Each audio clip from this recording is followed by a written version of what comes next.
Let's talk about double-pointed needles. I know they are kind of dreaded by a lot of people, but I want to show you that they're not something to be so feared. Of course, Magic Loop has its merit, and cable needles are wonderful, but their double-point needles have their benefits as well, and I think they're a really good skill to have. So let's just get started. I'm just going to go ahead and cast on a few stitches here using just the standard long tail cast on.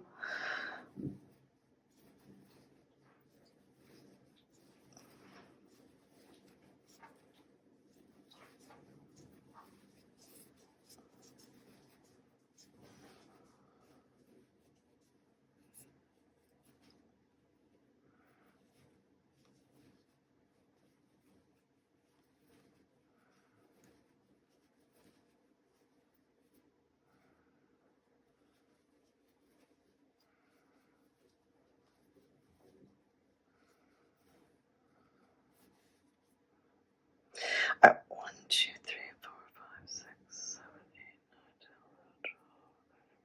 11, 12. This is actually perfect. So I'm just going to make a tiny little tube just to show you.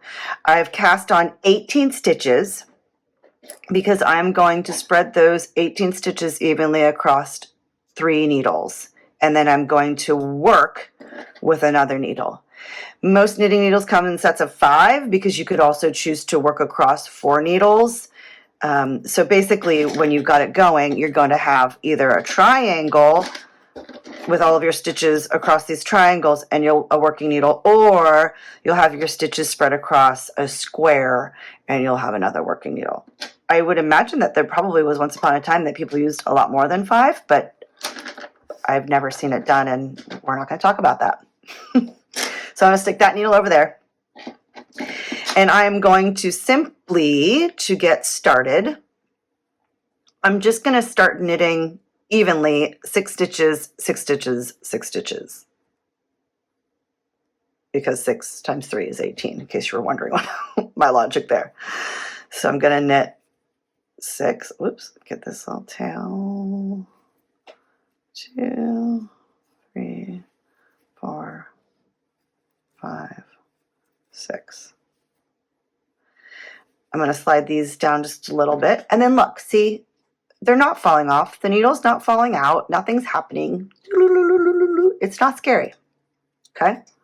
Now we're going to knit the next 6 stitches. At this point right now, don't even worry about where or what this other needle's doing. Just pretend it's not even there and just keep knitting.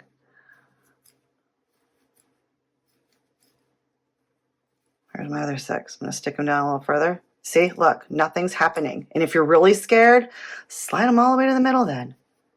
Nothing's happening. They're not falling off, okay? Now for the last 6.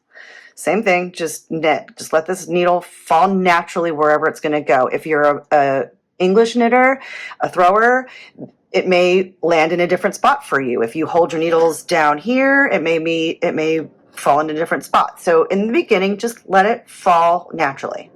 I think that's the biggest thing that people stress about and overthink is, where should it be? Should it be over? Should it be under?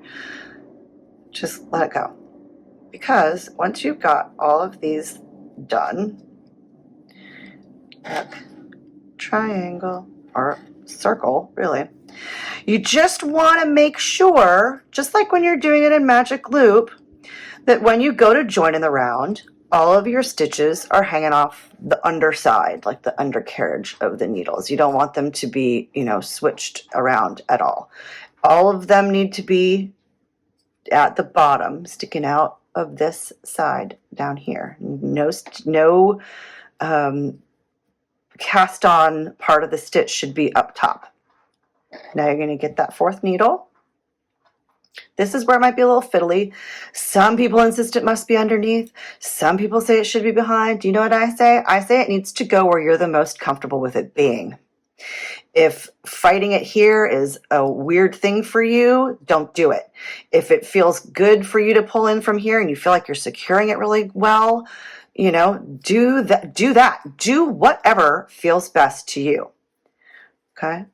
I can't stress that enough. There's like the knitting police, they just need to go away. As long as you're knitting and your knitting looks good, why does it matter if you've done it the exact same way as everybody else? I'm so sorry. Was that out of camera? Do it again. Flippity flop, flippity flop. Put your needle, the stitches you're about to work towards the tip like usual. This can stay back here if you like. If you want to move it up a little closer, you can. I just kind of like a quarter way down. And then I don't even think I have a consistent way of doing it. I think it changes every time for me. So you just put it through there just like usual. And then look, your needle's right there next to that other needle.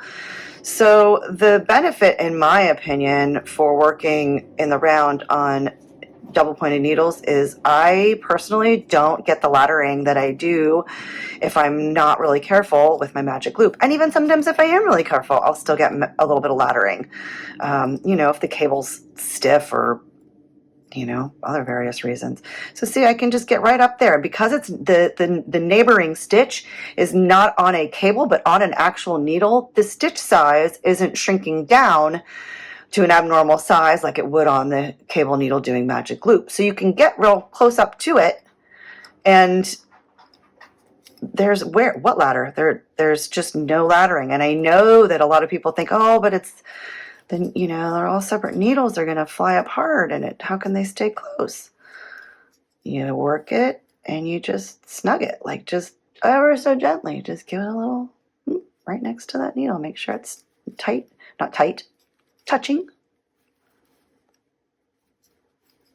And you just keep going around.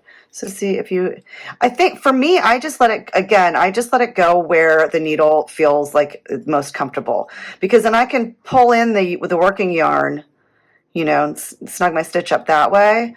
But I can't stress it enough. Whatever feels most comfortable to you, and it's not going to feel comfortable right away.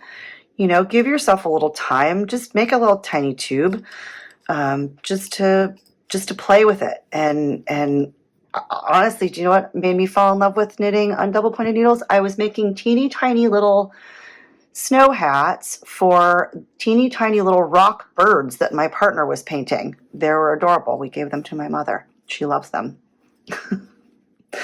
But they were just the cutest thing, and I just couldn't do it in magic loop. The cable was I couldn't avoid the ladder. It just was driving me nuts.